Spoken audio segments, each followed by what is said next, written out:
पतरस दी पहली पत्री अध्याय 1।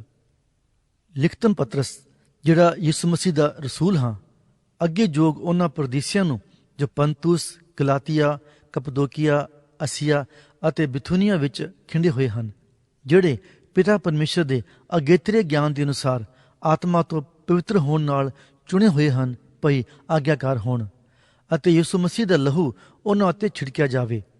ਤੁਹਾਡੇ ਲਈ ਕਿਰਪਾ ਅਤੇ ਸ਼ਾਂਤੀ ਵੱਧ ਤੋਂ ਵੱਧ ਹੁੰਦੀ ਜਾਵੇ। ਮੁਬਾਰਕ ਹੈ ਸਾਡੇ ਪ੍ਰਭੂ ਯਿਸੂ ਮਸੀਹ ਦਾ ਪਰਮੇਸ਼ਰ ਅਤੇ ਜਿਹਨੇ ਆਪਣੀ ਅੱਤ ਦਇਆ ਦੇ ਅਨੁਸਾਰ ਯਿਸੂ ਮਸੀਹ ਦੇ ਮੁਰਦਿਆਂ ਵਿੱਚੋਂ ਜੀ ਉੱਠਣ ਦੇ ਕਾਰਨ ਸਾਨੂੰ ਜਿਉਣ ਦੀ ਆਸ ਲਈ ਨਵੇਂ ਸਿਰੋਂ ਜਨਮ ਦਿੱਤਾ, ਅਰਥਾਤ ਉਸ ਅਵਨਾਸੀ, ਨਿਰਮਲ ਅਤੇ ਨਾ ਕਮਲਾਉਣ ਵਾਲੇ ਅਧਿਕਾਰ ਲਈ ਜੋ ਸੁਰਗ ਵਿੱਚ ਤੁਹਾਡੇ ਲਈ ਧਰਿਆ ਹੋਇਆ ਹੈ, ਜਿਹੜੇ ਨਿਚਰ ਦੇ ਰਾਹੀਂ ਪਰਮੇਸ਼ਰ ਦੀ ਸਮਰਥਾ ਨਾਲ ਉਸ ਮੁਕਤੀ ਨੂੰ ਪ੍ਰਾਪਤ ਹੋਣ ਲਈ ਜੋ ਅੰਤ ਦੇ ਸਮੇਂ ਪ੍ਰਗਟ ਹੋਣ ਵਾਲੀ ਹੈ ਬਚਾਏ ਰਹਿੰਦੇ ਹੋ। ਇਹਦੇ ਵਿੱਚ ਤੁਸੀਂ ਵੱਡਾ ਆਨੰਦ ਕਰਦੇ ਹੋ, ਭਾਵੇਂ ਹੁਣ ਥੋੜ੍ਹਾ ਕੁ ਚਿਰ ਜੇਕਰ ਲੋੜੀਂਦਾ ਹੋਵੇ ਤਾਂ ਭਾਂਤ ਦੇ ਪਰਤਾਵਿਆਂ ਨਾਲ ਦੁਖੀ ਹੋਏ ਹੋ, ਤਾਂ ਜੋ ਤੁਹਾਡੀ ਪਰਖੀ ਹੋਈ ਨੇਚਾ ਜਿਹੜੀ ਨਾਸ ਹੋਣ ਵਾਲੇ ਸੋਨੇ ਨਾਲੋਂ ਭਾਵੇਂ ਉਹ ਅੱਗ ਵਿੱਚ ਤਾਇਆ ਵੀ ਜਾਵੇ, ਅਤ ਭਾਰੇ ਮੁੱਲ ਦੀ ਹੈ। ਯਿਸੂ ਮਸੀਹ ਦੇ ਪ੍ਰਗਟ ਹੋਣ ਦੇ ਸਮੇਂ ਉਸਤਤ, ਮਹਿਮਾ ਅਤੇ ਆਦਰ ਦੇ ਯੋਗ ਨਿਕਲੋ, ਜਿਹਦੇ ਨਾਲ ਬਿਨ ਦੇਖੇ ਤੁਸੀਂ ਪ੍ਰੇਮ ਰੱਖਦੇ ਹੋ ਅਤੇ ਭਾਵੇਂ ਹੁਣ ਉਹਨੂੰ ਨਹੀਂ ਵੇਖਦੇ ਤਾਂ ਵੀ ਉਸ ਉੱਤੇ ਨੀਚਾ ਕਰਕੇ ਐਡਾ ਆਨੰਦ ਕਰਦੇ ਹੋ ਜੋ ਵਰਣਨ ਤੋਂ ਬਾਹਰ ਅਤੇ ਤੇਜ ਨਾਲ ਭਰਪੂਰ ਹੈ, ਅਤੇ ਆਪਣੀ ਨੇਚਾ ਦਾ ਫਲ ਅਰਥਾਤ ਜਾਨਾਂ ਦੀ ਮੁਕਤੀ ਪ੍ਰਾਪਤ ਕਰਦੇ ਹੋ। ਇਸੇ ਮੁਕਤੀ ਦੇ ਵਿਖੇ ਉਹਨਾਂ ਨਬੀਆਂ ਨੇ ਵੱਡੀ ਭਾਲ ਅਤੇ ਖੋਜ ਵਿਚਾਰ ਕੀਤੀ, ਜਿਨ੍ਹਾਂ ਉਸ ਕਿਰਪਾ ਦੇ ਵਿਖੇ ਜੋ ਤੁਹਾਡੇ ਉੱਤੇ ਹੋਣ ਵਾਲੇ ਸੀ ਅਗਮ ਵਾਕ ਕੀਤਾ, ਅਤੇ ਉਹ ਇਹ ਖੋਜ ਵਿਚਾਰ ਕਰਦੇ ਸਨ ਭਈ ਮਸੀਹ ਦਾ ਆਤਮਾ ਜਿਹੜਾ ਉਹਨਾਂ ਵਿੱਚ ਸੀ, ਜਦ ਮਸੀਹ ਦੀਆਂ ਦੁੱਖਾਂ ਦੇ ਅਤੇ ਉਹਨਾਂ ਦੇ ਪਿੱਛੋਂ ਦੀ ਮਹਿਮਾ ਦੇ ਵਿਖੇ ਅੱਗੋਂ ਹੀ ਸਾਖੀ ਦਿੰਦਾ ਸੀ, ਤਦ ਉਹ ਕਿਹੜੇ ਅਥਵਾ ਕਿਹੋ ਜਿਹੇ ਸਮੇਂ ਦਾ ਪਤਾ ਦਿੰਦਾ ਸੀ। ਸੋ ਉਹਨਾਂ ਉੱਤੇ ਇਹ ਪ੍ਰਗਟ ਕੀਤਾ ਗਿਆ ਭਈ ਉਹ ਆਪਣੀ ਨਹੀਂ ਸਗੋਂ ਤੁਹਾਡੀ ਸੇਵਾ ਲਈ ਉਹ ਗੱਲਾਂ ਆਖਦੇ ਹਨ, ਜਿਨ੍ਹਾਂ ਦੀ ਖਬਰ ਹੁਣ ਤੁਹਾਨੂੰ ਉਹਨਾਂ ਦੇ ਰਾਹੀਂ ਮਿਲੀ, ਜਿਨ੍ਹਾਂ ਪਵਿੱਤਰ ਆਤਮਾ ਨਾਲ ਜੋ ਸੁਰਗੋਂ ਘੱਲਿਆ ਗਿਆ ਤੁਹਾਨੂੰ ਖੁਸ਼ਖਬਰੀ ਸੁਣਾਈ, ਅਤੇ ਦੂਤ ਵੱਡੀ ਚਾਹ ਨਾਲ ਇਹਨਾਂ ਗੱਲਾਂ ਨੂੰ ਮਾਲੂਮ ਕਰਨਾ ਚਾਹੁੰਦੇ ਹਨ। ਇਸ ਲਈ ਤੁਸੀਂ ਆਪਣੀ ਬੁੱਧ ਦਾ ਲੱਕ ਬੰਨ੍ਹ ਕੇ ਸੁਚੇਤ ਰਹੋ ਅਤੇ ਉਸ ਕਿਰਪਾ ਦੀ ਪੂਰੀ ਆਸ ਰੱਖੋ ਜਿਹੜੀ ਮਸੀਹ ਯਿਸੂ ਦੇ ਪ੍ਰਕਾਸ਼ ਹੋਣ ਦੇ ਸਮੇਂ ਤੁਹਾਡੇ ਉੱਤੇ ਹੋਣ ਵਾਲੀ ਹੈ, ਅਤੇ ਆਗਿਆਕਾਰ ਬੱਚਿਆਂ ਵਾਂਗੂ ਆਪਣੀ ਅਗਿਆਨਤਾ ਦੇ ਪਹਿਲੇ ਸਮੇਂ ਦੀਆਂ ਕਾਮਨਾ ਦੇ ਸਰੂਪ ਜਿਹੇ ਨਾ ਬਣੋ, ਸਗੋਂ ਜਿਵੇਂ ਤੁਹਾਡਾ ਸਦਨ ਵਾਲਾ ਪਵਿੱਤਰ ਹੈ, ਤੁਸੀਂ ਆਪ ਵੀ ਤਿਵੇਂ ਹੀ ਆਪਣੀ ਸਾਰੀ ਚਾਲ ਵਿੱਚ ਪਵਿੱਤਰ ਬਣੋ, ਕਿਉਂ ਜੋ ਇਹ ਲਿਖਿਆ ਹੋਇਆ ਹੈ ਭਈ ਤੁਸੀਂ ਪਵਿੱਤਰ ਬਣੋ, ਇਸ ਲਈ ਜੋ ਮੈਂ ਪਵਿੱਤਰ ਹਾਂ। ਜੇ ਤੁਸੀਂ ਪਿਤਾ ਕਰਕੇ ਉਹਦੀ ਦੁਹਾਈ ਦਿੰਦੇ ਹੋ, ਜਿਹੜਾ ਹਰੇਕ ਦੇ ਕੰਮ ਦੇ ਅਨੁਸਾਰ ਬਿਨਾਂ ਪੱਖਪਾਤ ਨਿਆਂ ਕਰਦਾ ਹੈ, ਤਾਂ ਆਪਣੀ ਮੁਸਾਫਰੀ ਦਾ ਸਮਾਂ ਭੈ ਨਾਲ ਬਤੀਤ ਕਰੋ, ਕਿਉਂ ਜੋ ਤੁਸੀਂ ਜਾਣਦੇ ਹੋ ਭਈ ਤੁਸੀਂ ਆਪਣੀ ਅਕਾਰਥ ਚਾਲ ਤੋਂ ਜਿਹੜੀ ਤੁਹਾਡੇ ਵੱਡਿਆਂ ਤੋਂ ਚਲੀ ਆਈ ਹੈ ਨਿਸਤਾਰਾ ਪਾਇਆ। ਸੋ ਨਾਸਵਾਨ ਵਸਤਾਂ ਅਰਥਾਤ ਚਾਂਦੀ ਸੋਨੇ ਨਾਲ ਨਹੀਂ, ਸਗੋਂ ਮਸੀਹ ਦੇ ਅਮੋਲਕ ਲਹੂ ਨਾਲ ਪਾਇਆ, ਜਿਹੜਾ ਨੇਕਲੰਕ ਅਤੇ ਬੇਦਾਗ ਦਿਲੇ ਦੀ ਨਿਆਈ ਸੀ। ਉਹ ਤਾਂ ਜਗਤ ਦੀ ਨੀਂਹ ਧਰਨ ਤੋਂ ਅੱਗੇ ਹੀ ਥਾਪਿਆ ਗਿਆ ਸੀ, ਪਰ ਸਮੇਂ ਦੇ ਅੰਤ ਵਿੱਚ ਤੁਹਾਡੇ ਲਈ ਪ੍ਰਗਟ ਹੋਇਆ, ਜਿਹੜੇ ਉਹਦੇ ਰਾਹੀਂ ਪਰਮੇਸ਼ਰ ਉੱਤੇ ਨੀਚਾ ਰੱਖਦੇ ਹੋ, ਜਿਨ੍ਹਾਂ ਉਹਨੂੰ ਮੁਰਦਿਆਂ ਵਿੱਚੋਂ ਜਵਾਲਿਆ ਅਤੇ ਉਹਨੂੰ ਮਹਿਮਾ ਦਿੱਤੀ, ਤਾਂ ਜੋ ਨੀਚਾ ਅਤੇ ਆਸ ਪਰਮੇਸ਼ਰ ਉੱਤੇ ਹੋਵੇ।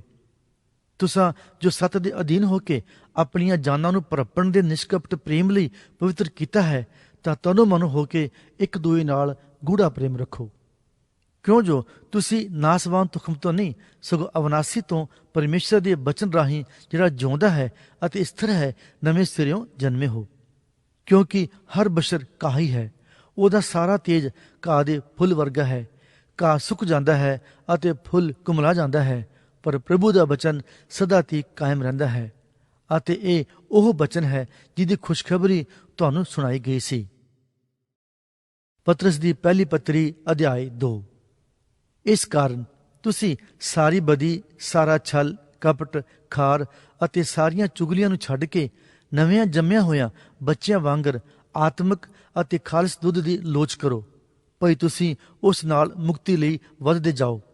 ਜੇਕਰ ਤਾਂ ਤੁਸੀਂ ਸਵਾਦ ਚੱਖ ਕੇ ਵੇਖਿਆ ਭਈ ਪ੍ਰਭੂ ਕਿਰਪਾਲੂ ਹੈ, ਜਿਹਦੇ ਕੋਲ ਤੁਸੀਂ ਆਏ ਹੋਏ ਜਾਣੋ, ਇੱਕ ਜਿਉਂਦੇ ਪੱਥਰ ਕੋਲ ਜਿਹੜਾ ਮਨੁੱਖਾਂ ਕੋਲੋਂ ਤਾਂ ਰੱਦਿਆ ਗਿਆ ਪਰੰਤੂ ਪਰਮੇਸ਼ਰ ਦੇ ਭਾਣੇ ਚੁਣਿਆ ਹੋਇਆ ਅਤੇ ਅਮੋਲਕ ਹੈ। ਤੁਸੀਂ ਆਪ ਵੀ ਜਿਉਂਦੇ ਪੱਥਰਾਂ ਦੀ ਨਿਆਈ ਹੋ ਕੇ ਆਤਮਿਕ ਘਰ ਉਸਰਦੇ ਜਾਓ, ਭਈ ਜਾਜਕਾਂ ਦੀ ਪਵਿੱਤਰ ਮੰਡਲੀ ਬਣੋ, ਤਾਂ ਜੋ ਤੁਸੀਂ ਉਹ ਆਤਮਿਕ ਬਲਿਦਾਨ ਚੜਾਓ ਜਿਹੜੇ ਮਸੀਹ ਯਿਸੂ ਦੇ ਰਾਹੀਂ ਪਰਮੇਸ਼ਰ ਨੂੰ ਪਾਉਂਦੇ ਹਨ। ਇਸ ਲਈ ਜੋ ਧਰਮ ਪੁਸਤਕ ਵਿੱਚ ਇਹ ਆਇਆ ਹੈ, ਵੇਖੋ ਮੈਂ ਸਿਯੋਨ ਵਿੱਚ ਇੱਕ ਖੂੰਜੇ ਦਾ ਪੱਥਰ ਚੁਣਿਆ ਹੋਇਆ ਅਮੋਲਕ ਰੱਖਦਾ ਹਾਂ, ਅਤੇ ਜਿਹੜਾ ਉਸ ਉੱਤੇ ਪ੍ਰਤੀਤ ਕਰਦਾ ਹੈ ਕਦੇ ਸ਼ਰਮਿੰਦਾ ਨਾ ਹੋਵੇਗਾ।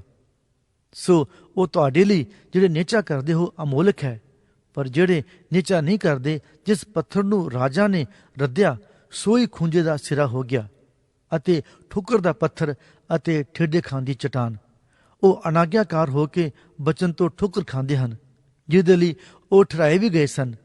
ਪਰ ਤੁਸੀਂ ਚੁਣਿਆ ਹੋਇਆ ਵੰਸ਼, ਜਾਜਕਾਂ ਦੀ ਸ਼ਾਹੀ ਮੰਡਲੀ, ਪਵਿੱਤਰ ਕੌਮ, ਪਰਮੇਸ਼ਰ ਦੀ ਖਾਸ ਪ੍ਰਜਾ ਹੋ, ਭਈ ਤੁਸੀਂ ਉਹਦਿਆਂ ਗੁਣਾਂ ਦਾ ਪ੍ਰਚਾਰ ਕਰੋ, ਜਿਨੇ ਤੁਹਾਨੂੰ ਹਨੇਰੇ ਤੋਂ ਆਪਣੇ ਅਚਰਜ ਚਾਨਣ ਵਿੱਚ ਸੱਦ ਲਿਆ। ਤੁਸੀਂ ਤਾਂ ਅੱਗੇ ਪ੍ਰਜਾ ਹੀ ਨਹੀਂ ਸੋ, ਪਰ ਹੁਣ ਪਰਮੇਸ਼ਰ ਦੀ ਪ੍ਰਜਾ ਹੋ ਗਏ ਹੋ। ਤੁਸਾਂ ਉੱਤੇ ਰਹਿਮ ਨਾ ਹੋਇਆ, ਪਰ ਹੁਣ ਰਹਿਮ ਹੋਇਆ ਹੈ।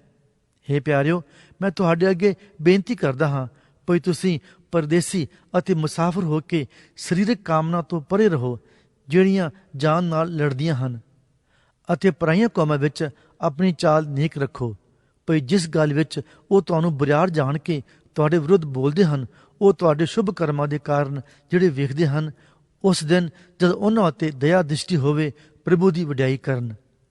ਤੁਸੀਂ ਪ੍ਰਭੂ ਦੇ ਨਿਮਿਤ ਮਨੁੱਖ ਦੇ ਹਰੇਕ ਪ੍ਰਬੰਧ ਦੇ ਅਧੀਨ ਹੋਵੋ, ਭਾਵੇਂ ਪਾਤਸ਼ਾਹ ਦੇ ਇਸ ਲਈ ਜੋ ਉਹ ਸਭਨਾਂ ਤੋਂ ਵੱਡਾ ਹੈ, ਭਾਵੇਂ ਹਾਕਮਾਂ ਦੇ ਇਸ ਲਈ ਜੋ ਉਹ ਉਸਦੇ ਘੱਲੇ ਹੋਏ ਹਨ, ਭਈ ਕੁਕਰਮੀਆਂ ਨੂੰ ਸਜ਼ਾ ਦੇਣ ਅਤੇ ਸੁਕਰਮੀਆਂ ਦੀ ਸੋਭਾ ਕਰਨ।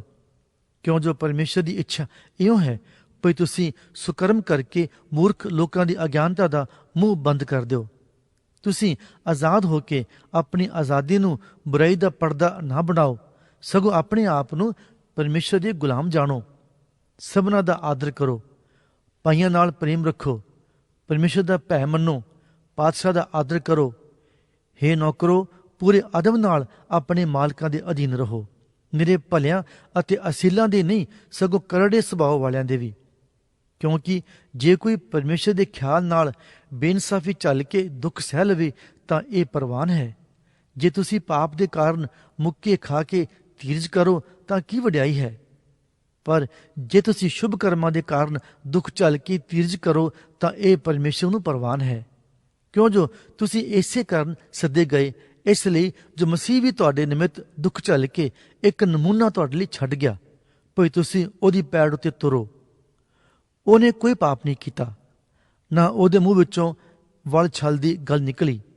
ਉਹ ਗਾਲੀਆਂ ਖਾ ਕੇ ਗਾਲੀ ਨਾ ਦਿੰਦਾ ਸੀ ਅਤੇ ਦੁੱਖ ਪਾ ਕੇ ਦਬਕਾ ਨਾ ਦਿੰਦਾ ਸੀ, ਸਗੋਂ ਆਪਣੇ ਆਪ ਨੂੰ ਉਹਦੇ ਹੱਥ ਸੌਂਪਦਾ ਸੀ, ਜਿਹੜਾ ਯਥਾਰਥ ਨਿਆਂ ਕਰਦਾ ਹੈ। ਉਸ ਆਪ ਸਾਡਿਆਂ ਪਾਪਾਂ ਨੂੰ ਆਪਣੇ ਸਰੀਰ ਵਿੱਚ ਰੁੱਖ ਉੱਤੇ ਚੁੱਕ ਲਿਆ, ਭਈ ਅਸੀਂ ਪਾਪ ਦੀ ਵੱਲੋਂ ਮਰ ਕੇ ਧਰਮਾਂ ਦੀ ਵੱਲੋਂ ਜੀਵੀਏ। ਉਸੇ ਦੇ ਮਾਰ ਖਾਣ ਤੋਂ ਤੁਸੀਂ ਨਰੋਏ ਕੀਤੇ ਗਏ। ਤੁਸੀਂ ਤਾਂ ਭੇਡਾਂ ਵਾਂਗੂ ਭਟਕਦੇ ਫਿਰਦੇ ਸਾਓ, ਪਰ ਹੁਣ ਆਪਣੀਆਂ ਜਾਨਾਂ ਦੇ ਅਯਾਲੀ ਅਤੇ ਨਿਗਾਹਬਾਨ ਦੇ ਕੋਲ ਮੁੜ ਆਏ ਹੋ। ਪਤਰਸ ਦੀ ਪਹਿਲੀ ਪੱਤਰੀ ਅਧਿਆਇ 3। ਇਸੇ ਪ੍ਰਕਾਰ ਹੇ ਪਤਨੀਓ, ਆਪਣੇ ਪਤੀਆਂ ਦੇ ਅਧੀਨ ਹੋਵੋ, ਭਈ ਜੇ ਕੋਈ ਬਚਨ ਨਾ ਵੀ ਮੰਨਦੇ ਹੋਣ, ਤਾਂ ਉਹ ਬਚਨ ਤੋਂ ਬਿਨਾਂ ਆਪਣੀਆਂ ਪਤਨੀਆਂ ਦੀ ਚਾਲ ਢਾਲ ਦੇ ਕਾਰਨ ਖਿੱਚੇ ਜਾਣ। ਜਿਸ ਵੇਲੇ ਉਹ ਤੁਹਾਡੀ ਪਵਿੱਤਰ ਚਾਲ ਢਾਲ ਨੂੰ ਜੋ ਅਦਬ ਦੇ ਨਾਲ ਹੋਵੇ ਵੇਖ ਲੈਣ, ਅਤੇ ਤੁਹਾਡਾ ਸਿੰਗਾਰ ਸਿਰ ਗੁੰਦਣ ਅਤੇ ਸੋਨੇ ਦੇ ਗਹਿਣੇ ਪਾਉਣ ਅਥਵਾ ਬਸਤਰ ਪਹਿਨਣ ਦੇ ਨਾਲ ਬਾਹਰਲਾ ਨਾ ਹੋਵੇ, ਪਰ ਉਹ ਮਨ ਦੀ ਗੁਪਤ ਇਨਸਾਨੀਅਤ ਹੋਵੇ, ਜਿਹੜੀ ਉਸ ਅਵਿਨਾਸੀ ਸਿੰਗਾਰ ਨਾਲ ਹੈ, ਅਰਥਾਤ ਕੋਮਲ ਅਤੇ ਗੰਭੀਰ ਆਤਮਾ ਨਾਲ। ਕਿਉਂ ਜੋ ਇਹ ਪਰਮੇਸ਼ਰ ਦੇ ਲੇਖੇ ਵੱਡੇ ਮੁੱਲ ਦਾ ਹੈ। ਕਿਉਂ ਜੋ ਇਸੇ ਤਰ੍ਹਾਂ ਅਗਲੇ ਸਮੇਂ ਵਿੱਚ ਪਵਿੱਤਰ ਇਸਤਰੀਆਂ, ਜਿਹੜੀਆਂ ਪਰਮੇਸ਼ਰ ਉੱਤੇ ਆਸ ਰੱਖਦੀਆਂ ਸਨ, ਆਪਣੇ ਪੁਰਸ਼ਾਂ ਦੇ ਅਧੀਨ ਹੋ ਕੇ ਆਪਣੇ ਆਪ ਨੂੰ ਸਿੰਗਾਰਦੀਆਂ ਸਨ। ਜਿਵੇਂ ਸਾਰਾ ਅਬਰਾਹਮ ਨੂੰ ਸਵਾਮੀ ਕਹਿ ਕੇ ਉਹਦੇ ਅਧੀਨ ਰਹੀ, ਜਿਹਦੀਆਂ ਤੁਸੀਂ ਬੱਚੀਆਂ ਹੋਈਆਂ, ਜੇ ਸ਼ੁਭ ਕਰਮ ਕਰਦੀਆਂ ਅਤੇ ਕਿਸੇ ਪ੍ਰਕਾਰ ਦੀ ਟਹਿਲ ਨਾਲ ਨਾ ਡਰਦੀਆਂ ਹੋਵੋ। ਇਸੇ ਤਰ੍ਹਾਂ ਹੇ ਪਤੀਓ, ਬੁੱਧ ਦੇ ਅਨੁਸਾਰ ਆਪਣੀਆਂ ਪਤਨੀਆਂ ਨਾਲ ਵਸੋ, ਅਤੇ ਇਸਤਰੀ ਨੂੰ ਆਪਣੇ ਨਾਲੋਂ ਕੋਮਲ ਸਰੀਰ ਜਾਣ ਕੇ, ਅਤੇ ਇਹ ਵੀ ਭਈ ਤੁਸੀਂ ਦੋਵੇਂ ਜੀਵਨ ਦੀ ਬਖਸ਼ਿਸ਼ ਦੇ ਸਾਂਝੇ ਅਧਿਕਾਰੀ ਹੋ, ਉਹਦਾ ਆਦਰ ਕਰੋ, ਤਾਂ ਜੋ ਤੁਹਾਡੀਆਂ ਪ੍ਰਾਰਥਨਾ ਰੁਕ ਨਾ ਜਾਣ। ਗੱਲ ਕਾਹਦੀ? ਤੁਸੀਂ ਸਭੇ ਇੱਕ ਮਨ ਹੋਵੋ, ਆਪੋ ਵਿੱਚ ਹੀ ਦਰਦੀ ਬਣੋ, ਭਰਪਣ ਦਾ ਪ੍ਰੇਮ ਰੱਖੋ, ਤਰਸਵਾਨ ਅਤੇ ਮਨ ਦੇ ਹਲੀਮ ਹੋਵੋ। ਬੁਰਾਈ ਦੇ ਬਦਲੇ ਬੁਰਾਈ ਨਾ ਕਰੋ ਅਤੇ ਗਾਲ ਦੇ ਬਦਲੇ ਗਾਲ ਨਾ ਕੱਢੋ, ਸਗੋਂ ਉਲਟੇ ਅਸੀਸ ਦਿਓ, ਕਿਉਂ ਜੋ ਤੁਸੀਂ ਇਸ ਦੇ ਲਈ ਸੱਦੇ ਗਏ ਤਾਂ ਜੋ ਅਸੀਸ ਦੇ ਅਧਿਕਾਰੀ ਹੋਵੋ। ਕਿਉਂਕਿ ਜਿਹੜਾ ਜੀਵਨ ਨਾਲ ਪ੍ਰੇਮ ਰੱਖਣਾ ਅਤੇ ਭਲੇ ਦਿਨ ਵੇਖਣੇ ਚਾਹੁੰਦਾ ਹੈ, ਉਹ ਆਪਣੀ ਜੀਭ ਨੂੰ ਬੁਰਾਈ ਤੋਂ ਅਤੇ ਆਪਣੇ ਬੁੱਲ੍ਹਾਂ ਨੂੰ ਮਕਰ ਬੋਲਣ ਤੋਂ ਰੋਕ ਰੱਖੇ। ਉਹ ਬਦੀ ਤੋਂ ਹਟ ਜਾਵੇ ਅਤੇ ਨੇਕੀ ਕਰੇ, ਮਿਲਾਪ ਨੂੰ ਲੱਭੇ ਅਤੇ ਉਹਦਾ ਪਿੱਛਾ ਕਰੇ। ਕਿਉਂ ਜੋ ਪ੍ਰਭੂ ਦੀਆਂ ਅੱਖੀਆਂ ਧਰਮੀਆਂ ਉੱਤੇ ਅਤੇ ਉਹਦੇ ਕੰਨ ਉਹਨਾਂ ਦੀ ਦੁਹਾਈ ਵੱਲ ਹਨ। ਪ੍ਰਭੂ ਦਾ ਮੂੰਹ ਕੁਕਰਮੀਆਂ ਦੇ ਵਿਰੁੱਧ ਹੈ। ਜੇ ਤੁਸੀਂ ਭਲਾਈ ਕਰਨ ਵਿੱਚ ਚੁਸਤ ਹੋਵੋ ਤਾਂ ਉਹ ਕਿਹੜਾ ਹੈ ਜਿਹੜਾ ਤੁਹਾਡੇ ਨਾਲ ਬੁਰਾਈ ਕਰੇਗਾ? ਪਰ ਜੇ ਤੁਹਾਨੂੰ ਧਰਮ ਦੇ ਕਾਰਨ ਦੁੱਖ ਮਿਲੇ ਵੀ ਤਾਂ ਧੰਨ ਹੋ। ਉਹਨਾਂ ਦੇ ਡਰਾਉਣ ਤੋਂ ਨਾ ਡਰੋ ਅਤੇ ਨਾ ਘਬਰਾਓ, ਸਗੋਂ ਮਸੀਹ ਨੂੰ ਪ੍ਰਭੂ ਕਰਕੇ ਆਪਣੇ ਹਿਰਦੇ ਵਿੱਚ ਪਵਿੱਤਰ ਮੰਨੋ ਅਤੇ ਜਿਹੜੀ ਤੁਹਾਨੂੰ ਆਸ ਹੈ, ਤੁਸੀਂ ਹਰੇਕ ਨੂੰ ਜੋ ਤੁਹਾਡੇ ਕੋਲੋਂ ਉਹਦਾ ਕਾਰਨ ਪੁੱਛੇ ਉੱਤਰ ਦੇਣ ਨੂੰ ਸਦਾ ਤਿਆਰ ਰਹੋ, ਪਰ ਨਰਮਾਈ ਅਤੇ ਭੈ ਨਾਲ। ਅਤੇ ਅੰਤਕਰਨ ਸ਼ੁੱਧ ਰੱਖੋ, ਭਈ ਉਹ ਜਿਹੜੇ ਤੁਹਾਡੀ ਸ਼ੁਭ ਚਾਲ ਨੂੰ ਜੋ ਮਸੀਹ ਵਿੱਚ ਹੈ ਮੰਦਾ ਆਖਦੇ ਹਨ, ਸੋ ਜਿਸ ਗੱਲ ਵਿੱਚ ਉਹ ਤੁਹਾਡੇ ਵਿਰੁੱਧ ਬੋਲਦੇ ਹਨ ਉਹ ਲੱਜੇਵਾਨ ਹੋਣ। ਕਿਉਂਕਿ ਜੇ ਪਰਮੇਸ਼ਰ ਦੀ ਇੱਛਾ ਇਉਂ ਹੋਵੇ ਤਾਂ ਸ਼ੁਭ ਕਰਮ ਕਰਕੇ ਦੁੱਖ ਝੱਲਣਾ ਇਸ ਨਾਲੋਂ ਚੰਗਾ ਹੈ ਕਿ ਤੁਸੀਂ ਖੋਟੇ ਕਰਮ ਕਰਕੇ ਦੁੱਖ ਝੱਲੋ। ਕਿਉਂ ਜੋ ਮਸੀਹ ਨੇ ਵੀ ਇੱਕ ਵਾਰ ਪਾਪਾਂ ਦੇ ਪਿੱਛੇ ਦੁੱਖ ਝੱਲਿਆ, ਅਰਥਾਤ ਧਰਮੀ ਨੇ ਕੁਧਰਮੀਆਂ ਦੇ ਲਈ, ਭਈ ਉਹ ਸਾਨੂੰ ਪਰਮੇਸ਼ਰ ਦੇ ਕੋਲ ਪਹੁੰਚਾਵੇ।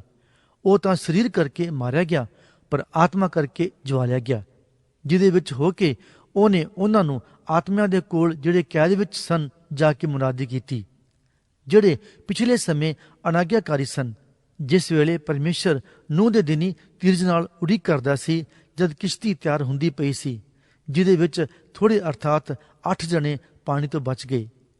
ਇਹ ਬਪਤਿਸਮੇ ਦਾ ਨਮੂਨਾ ਹੈ ਜੋ ਹੁਣ ਤੁਹਾਨੂੰ ਵੀ ਯਿਸੂ ਮਸੀਹ ਦੇ ਜੀ ਉੱਠਣ ਦੇ ਕਾਰਨ ਬਚਾਉਂਦਾ ਹੈ। ਇਹ ਸਰੀਰ ਦੀ ਮੈਲ ਲਾਉਣੀ ਨਹੀਂ, ਪਰ ਸ਼ੁੱਧ ਅੰਤ ਕਰਨ ਨਾਲ ਪਰਮੇਸ਼ਰ ਨੂੰ ਪਾਲਣਾ ਹੈ।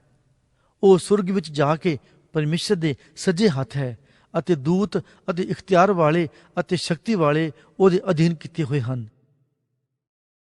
ਪਤਰਸ ਦੀ ਪਹਿਲੀ ਪੱਤਰੀ ਅਧਿਆਇ 4। ਸੋ ਜਦੋਂ ਮਸੀਹ ਨੇ ਸਰੀਰ ਵਿੱਚ ਦੁੱਖ ਝੱਲਿਆ ਤਾਂ ਤੁਸੀਂ ਵੀ ਉਸੇ ਮਨਸ਼ਾ ਦੇ ਹਥਿਆਰ ਬੰਨੋ, ਕਿਉਂਕਿ ਜਿਹਨੇ ਸਰੀਰ ਵਿੱਚ ਦੁੱਖ ਝੱਲਿਆ ਉਹ ਪਾਪ ਤੋਂ ਰਹਿਤ ਹੋਇਆ।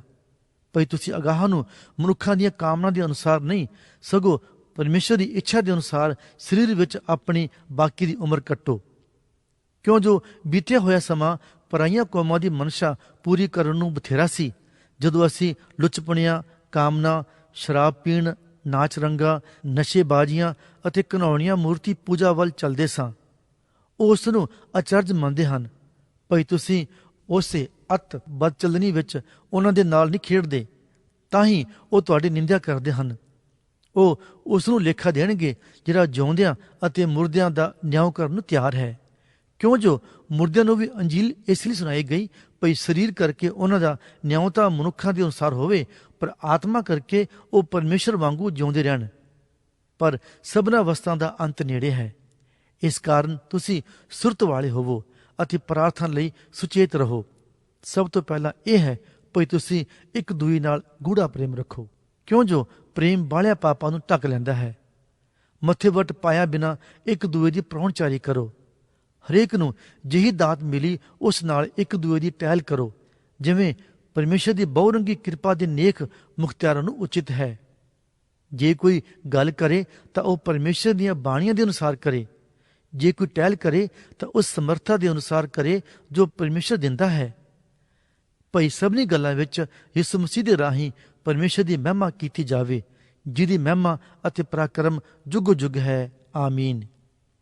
ਹੇ ਪਿਆਰਿਓ, ਜਿਹੜੀ ਬਿਪਤਾ ਦਾ ਲਾਂਬੂ ਤੁਹਾਨੂੰ ਪਰਖਣ ਲਈ ਤੁਹਾਡੇ ਉੱਤੇ ਪਿਆ ਹੋਇਆ ਹੈ, ਉਹਨੂੰ ਅਚਰਜ ਨਾ ਮੰਨੋ, ਭਈ ਜੇਕਰ ਤੁਹਾਡੇ ਨਾਲ ਕੋਈ ਅਨੋਖੀ ਗੱਲ ਪਈ ਬੀਤਦੀ ਹੈ। ਸਗੋਂ ਜਿੰਨਾਂ ਕੋ ਤੁਸੀਂ ਮਸੀਹ ਦੇ ਦੁੱਖਾਂ ਵਿੱਚ ਸਾਂਝੇ ਹੋ, ਉਹਨਾਂ ਕੋ ਆਨੰਦ ਕਰੋ, ਭਈ ਉਹਦੇ ਤੇਜ ਦੇ ਪ੍ਰਕਾਸ਼ ਹੋਣ ਦੇ ਵੇਲੇ ਵੀ ਤੁਸੀਂ ਡਾਢੇ ਆਨੰਦ ਨਾਲ ਨਿਹਾਲ ਹੋਵੋ। ਦੇ ਮਸੀਹ ਦੇ ਨਾਮ ਦੇ ਕਾਰਨ ਤੁਹਾਨੂੰ ਬੋਲੀਆਂ ਵੱਜਣ ਤਾਂ ਧੰਨ ਹੋ। ਇਸ ਲਈ ਜੋ ਤੇਜ ਦਾ ਪਿਤਾ ਅਤੇ ਪਰਮੇਸ਼ਰ ਦਾ ਆਤਮਾ ਤੁਹਾਡੇ ਉੱਤੇ ਠਹਿਰਦਾ ਹੈ। ਪਰ ਇਉਂ ਨਾ ਹੋਵੇ ਜੋ ਤੁਹਾਡੇ ਵਿੱਚੋਂ ਕੋਈ ਖੂਨੀ ਜਾਂ ਚੋਰ ਜਾਂ ਬੁਰੀਆਰ ਜਾਂ ਹੋਰਨਾਂ ਦੇ ਕੰਮਾਂ ਵਿੱਚ ਲੱਤ ਅੜਾਉਣ ਵਾਲਾ ਹੋ ਕੇ ਦੁੱਖ ਪਾਵੇ। ਪਰ ਜੇ ਕੋਈ ਮਸੀਹ ਹੋਣ ਕਰਕੇ ਦੁੱਖ ਪਾਵੇ ਤਾਂ ਲੱਜਿਆਵਾਨ ਨਾ ਹੋਵੇ, ਸਗੋਂ ਇਸ ਨਾਮ ਦੇ ਕਾਰਨ ਪਰਮੇਸ਼ਰ ਦੀ ਵਡਿਆਈ ਕਰੇ। ਕਿਉਂ ਜੋ ਸਮਾਂ ਆ ਪਹੁੰਚਾ ਭਈ ਪਰਮੇਸ਼ਰ ਦੇ ਘਰੋਂ ਨਿਆਂ ਸ਼ੁਰੂ ਹੋਵੇ, ਅਤੇ ਜੇ ਉਹ ਪਹਿਲਾਂ ਸਾਥੋਂ ਸ਼ੁਰੂ ਹੋਵੇ ਤਾਂ ਉਹਨਾਂ ਦਾ ਅੰਤ ਕੀ ਹੋਵੇਗਾ, ਜਿਹੜੇ ਪਰਮੇਸ਼ਰ ਦੀ ਖੁਸ਼ਖਬਰੀ ਨੂੰ ਨਹੀਂ ਮੰਨਦੇ।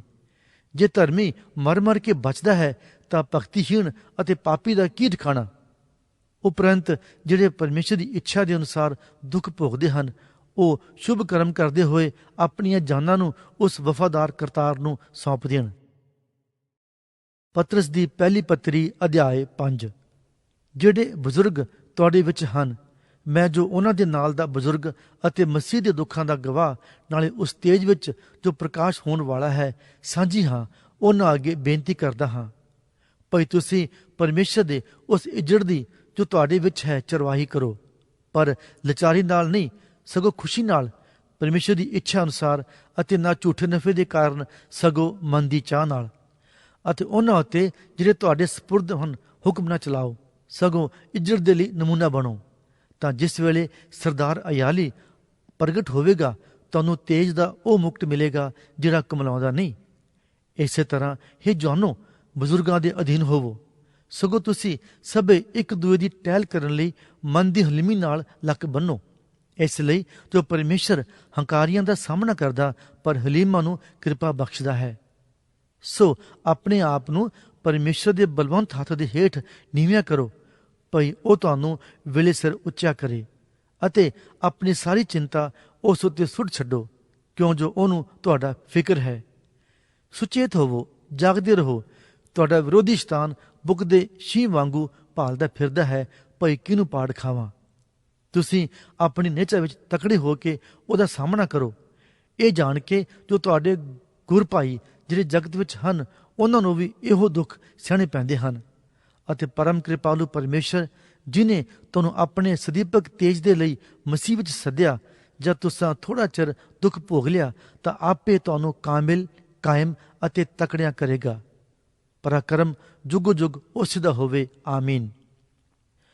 ਮੈਂ ਤੁਹਾਨੂੰ ਸਿਲਾਨੂਸ ਦੇ ਹੱਥੀਂ, ਜੋ ਮੇਰੀ ਸਮਝ ਵਿੱਚ ਸਾਡਾ ਮਾਤਬਰ ਭਾਈ ਹੈ, ਥੋੜ੍ਹੇ ਵਿੱਚ ਲਿਖ ਕੇ ਉਪਦੇਸ਼ ਅਤੇ ਸਾਖੀ ਦਿੱਤੀ ਭਾਈ ਪਰਮੇਸ਼ਰ ਦੀ ਸੱਚੀ ਕਿਰਪਾ ਇਹੋ ਹੈ, ਉਹਦੇ ਉੱਤੇ ਤੁਸੀਂ ਖਲੋਤੇ ਰਹੋ। ਬਾਬਲ ਵਿੱਚ ਜਿਹੜੀ ਤੁਹਾਡੇ ਨਾਲ ਦੀ ਚੁਣੀ ਹੋਈ ਹੈ, ਉਹ ਅਤੇ ਮੇਰਾ ਪੁੱਤਰ ਮਰਕੁਸ ਤੁਹਾਡੀ ਸੁਖ ਸਾਂਦ ਪੁੱਛਦੇ ਹਨ। ਤੁਸੀਂ ਪ੍ਰੇਮ ਨਾਲ ਇੱਕ ਦੂਏ ਨੂੰ ਚੁੰਮ ਕੇ ਸੁਖ ਸਾਂਦ ਪੁੱਛੋ। ਤੁਹਾਨੂੰ ਸਭਨਾਂ ਨੂੰ ਜਿਹੜੇ ਮਸੀਹ ਵਿੱਚ ਹੋ, ਸ਼ਾਂਤੀ ਹੁੰਦੀ ਰਹੇ।